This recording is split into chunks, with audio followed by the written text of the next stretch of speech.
Welcome to the Deep Dive. Today, we're going to be looking at some pretty surprising box office results. Yeah, surprising is a good word for it. You know, a few weeks ago, everyone was pretty worried about 2024 falling short of expectations at the box office. Right. Definitely saw those headlines. But now, with December in full swing, those worries seem to be fading pretty fast. Seems like it, yeah. And you know what's driving this turnaround. Well, I think we both know the answer to that. A couple powerhouse films Uh-huh. that are just exceeding even the most optimistic projections. Yeah, we've got a whole stack of articles here with all the numbers. So you really did your homework. Had to. It's a fascinating story, especially when you consider the hand-wringing that was going on just a few weeks ago. So what jumped out at you the most? Well, I think the sheer magnitude of Moana 2's success is pretty remarkable. Okay, lay it on me. Second weekend, it brought in another $52 million domestically, Wow. which brings it to over $600 million globally. So it's already made more globally than the first one did during its entire run in theaters. Exactly. To put that in perspective, on Friday alone, Moana 2 earned more than the entire domestic gross of the original Moana. That's wild. I mean, we're only talking about the second weekend here. Are we talking records? Oh, absolutely. Yeah. It shattered the record for the biggest weekend after Thanksgiving. Okay, so what, bigger than Frozen 2? Yep, bigger than Frozen 2. So we're talking record-breaking numbers here. No doubt about it. Now, I was reading one of these articles, and it suggested that part of the film's success is tied to its themes of environmentalism and female empowerment, which, you know, are very relevant today. Yeah, for sure. And the sequel also introduces new characters and expands on the Polynesian mythology. Right, going deeper into that world. Which critics have praised, of course. Definitely seen a lot of positive buzz about that. Is that a consistent theme you're seeing in the coverage? Oh, yeah, absolutely. There's a definite sense that Moana 2 has tapped into a cultural moment. So it's more than just a good movie, it's speaking to something larger. And beyond the themes, you know, the animation, the music, the voice acting, it's all being lauded as top-notch. They really went all out. It's a sequel that doesn't just rehash the original, it builds on it in a meaningful way. So Disney has another hit on their hands. That's for sure. But of course, Moana 2 isn't the only filmmaking wave. Right, you're talking about Wicked, right? Exactly, defying gravity at the box office. It really is. Yeah. Pulled in a strong $34.9 million in its third weekend. Okay, so where does that put it overall? That brings its domestic total to over $320.5 million. Wow. Globally, it's at over $455.5 million. So is it safe to say it's a hit? Oh, way beyond just a hit. It's officially the highest-grossing Broadway musical adaptation ever. Wow, surpassing Grease. That's right. Grease is in second place now. So what's driving that level of success? I mean, we're talking massive numbers here. Well, Wicked already had this huge, passionate fan base, thanks to the stage production, of course. Yeah. Right, years and years on Broadway. But the film is also getting a ton of praise for its casting. I mean, Cynthia Erivo and Ariana Grande, it doesn't get much bigger than that. Right. Powerhouse performances from both of them. And the story itself, dealing with themes of friendship, identity, challenging those traditional ideas of good and evil, it feels very relevant. Oh, absolutely. It resonates with people. And that's a huge factor. I mean, you mentioned this was a long-awaited adaptation. Years in the making. So how did the filmmakers handle the transition from stage to screen? What are people saying? Several articles talked about how the film really expands on the stage production. So it's not just a straight copy, it's adding something new. Fleshing out certain characters and storylines while staying true to the heart of the musical. Sounds like a delicate balance. It is. And they seem to have pulled it off. I know we have some articles here that talk about the visual effects and the scale of the film. Yeah, they really went all out, pushing the boundaries of what's possible. Trying to create a truly immersive experience. Okay, so we've got Moana 2, Wicked 2, massive hits right there. Huge successes, definitely. But they're not the only ones contributing to this box office revival. Oh, right. We can't forget about Gladiator 2. How'd that one do this weekend? It's still going strong, adding to the overall positive trend.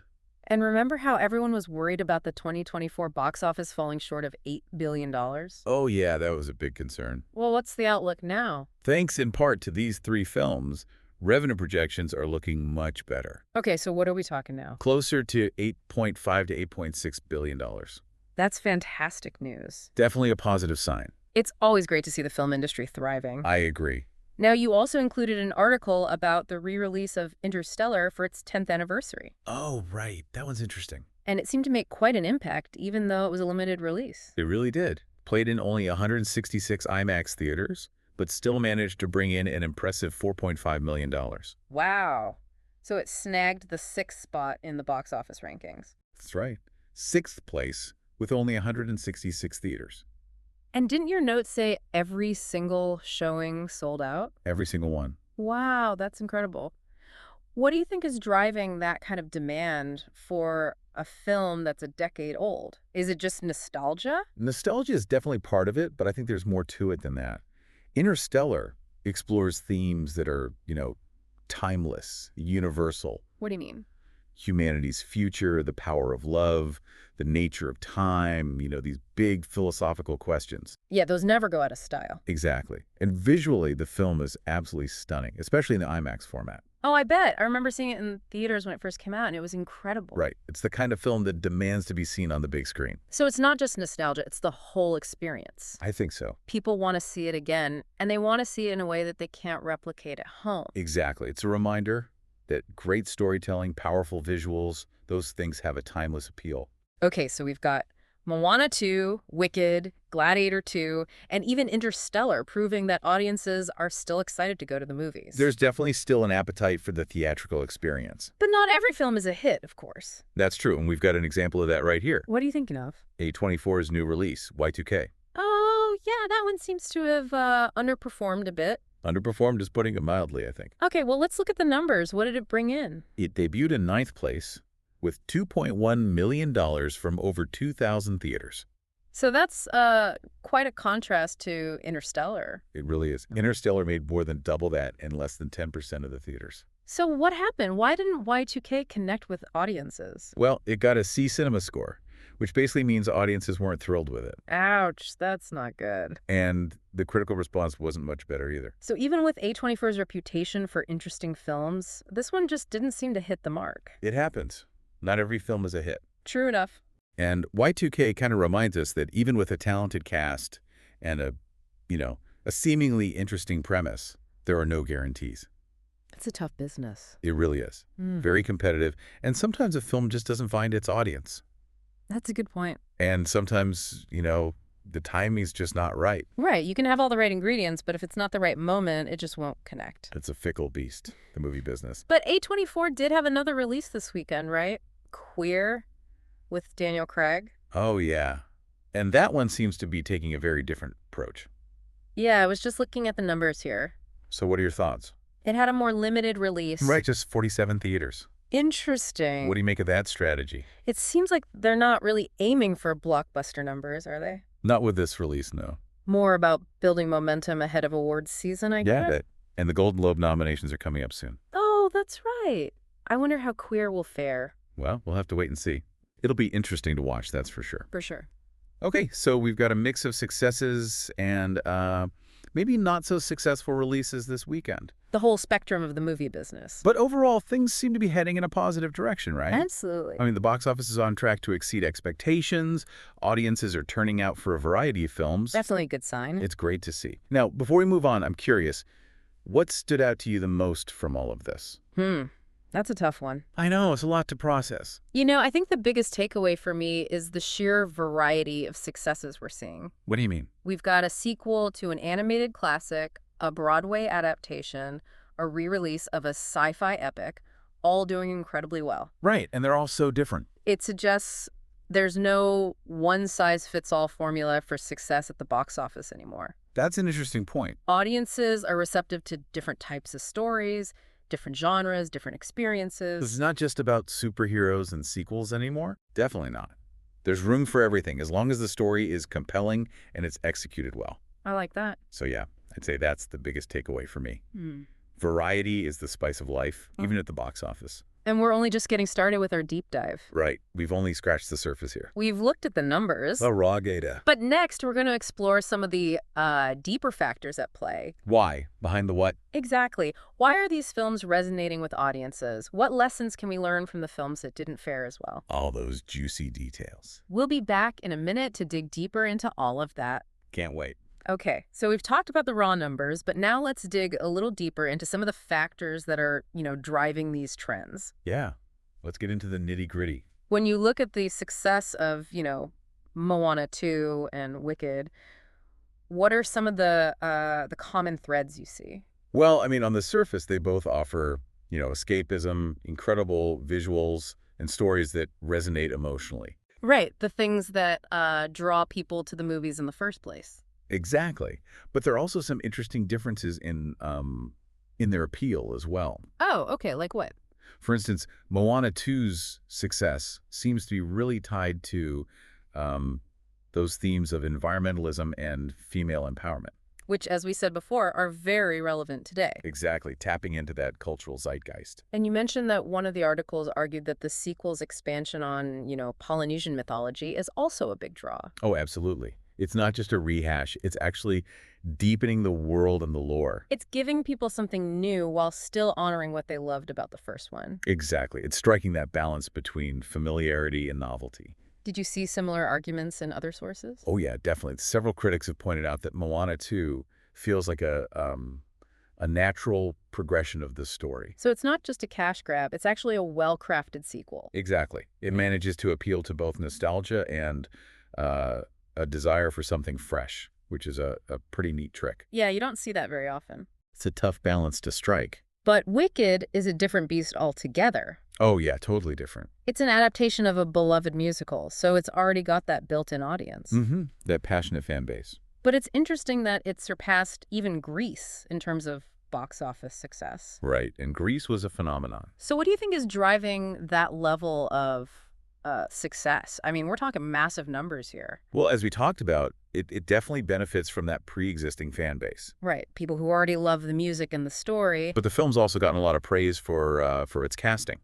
Cynthia Erivo and Ariana Grande, two huge stars. Yeah, and they're both bringing real depth to their roles. Their performances have been getting rave reviews. They really have amazing talent. Beyond the casting, one of the articles you provided talked about how the film's focus on female friendship and, challenging traditional notions of good and evil makes it particularly relevant today. Yeah, it's tapping into some important conversation. Yeah, what are your thoughts on that? I think it's definitely a factor. The story tackles complex themes that resonate with contemporary audiences. Right, it's not just a fluffy musical. It's got real depth and emotional weight. So Moana 2 taps into cultural trends and expands on a beloved story, while Wicked benefits from, that passionate fan base and a story that speaks to contemporary issues. Two very different paths to success. It's fascinating how it all works out, isn't it? Definitely. And it shows that there's no one formula for success. But let's shift gears for a minute and talk about Interstellar. Oh, yeah. That re-release was a big surprise. We touched on its impressive performance earlier, but I'm curious, why do you think a film that's a decade old can still, pack theaters? Well, it's a visually stunning film, for one thing. Oh, definitely. And it looks incredible on the big screen, especially in IMAX. And those themes it explores, like you mentioned, are timeless. Humanity's future, the power of love, the big questions. The things that keep us up at night. Exactly. Those never go out of style. One of the articles mentioned that Interstellar has become a bit of a cult classic. I could see that. A film that people want to experience again and again, and especially in a communal setting. I think you hit the nail on the head there. No. It's not just about watching the movie. It's about sharing that experience with others. Right, being part of something larger. Exactly. Okay, so we've talked about the successes, but it's important to acknowledge the films that, didn't fare as well. The flops, the misses. Y2K in particular seems to be a case study in what can go wrong. A cautionary tale, perhaps. What do you think contributed to its less than stellar performance? Well, it received mixed reviews. For one, What were people saying? a lot of critics found the humor to be a bit hit or miss. Not landing for everyone. And the story felt, somewhat predictable. So not breaking any new ground. And then there's the C Cinema score. Which, as you said, means audiences weren't thrilled. Yeah, it just didn't seem to resonate with people. So even with a talented cast and, A24's track record, sometimes a film just doesn't connect. It happens. It's a risky business. And there are no guarantees. Nope, no matter how much money you throw at it. Fair enough. But hey, at least A24 is willing to take risks. That's a good point. They're not afraid to try something different. and that's commendable. It's important to support diverse storytelling, even if it doesn't always, translate to box office success. Exactly. It's not all about the bottom line. Okay, but let's pivot back to A24's other release, Queer. Ah, yes, the awards contender. They're taking a very different approach with that one. Slow and steady wins the race. What do you think of that strategy? I think it's a smart move, especially for a film like Queer. Why is that? Well, it's already generating Oscar buzz, so they're using this limited release to build momentum. So it's more about targeting those key voters. Exactly, and creating a sense of, exclusivity and anticipation. And with the Golden Globe nominations just around the corner. Perfect timing. It's a reminder that there are many paths to success in this industry. It's not just about opening weekend numbers. A well-executed release strategy can be just as important as the film itself. Couldn't agree more. Okay, before we move on to our final takeaways, I want to circle back to something you said earlier about the variety of successes we're seeing. Oh, you mean how there's no one formula for success anymore? Exactly. What do you think that says about the state of the film industry right now? I think it's a sign that audiences are hungry for, diverse storytelling. Not just the same old, same old. Exactly. They're open to new voices, new perspectives, new ways of seeing the world. That's encouraging. It is. And it means that there's room for everyone at the table as long as they have a compelling story to tell, And the talent to tell it. of course. But yeah, I think it's a really exciting time to be a film fan. I agree. So, as we wrap up this part of our deep dive, what's the one thing you want our listeners to take away from all of this? I think the most important thing to remember is that the film industry is dynamic, always evolving. It's never static. Exactly. There are no guarantees of success, but there's always room for innovation, creativity, and stories that connect with audiences on a deeper level. So it's not all about the money. It's about the art, the craft, the passion. And the stories, of The course. stories are everything. Well said. We'll be back in a minute to wrap up our deep dive into the box office. It's fascinating to see how these box office trends reflect, a larger conversation about what audiences are really looking for. Definitely. Earlier, we talked about how Moana 2 and Wicked seem to be like tapping into those cultural shifts. Right, those bigger conversations. And that desire for, more diverse storytelling. Yeah, more representation, more voices being heard. But I'm curious to hear your take on this. Do you think the success of these films is like a indicative of a larger trend in Hollywood? That's a great question. Or are we just seeing a few, isolated examples?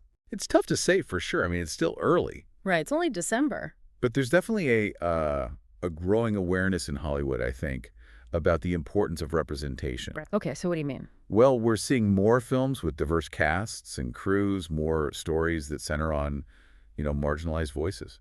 So it's not just about, like, checking boxes. No, it's about telling authentic stories that resonate with a wider range of audiences. And from a purely business perspective, it makes sense, right? Totally. A more diverse audience means a larger potential market. It's a win-win. Exactly. And I think studios are starting to realize that.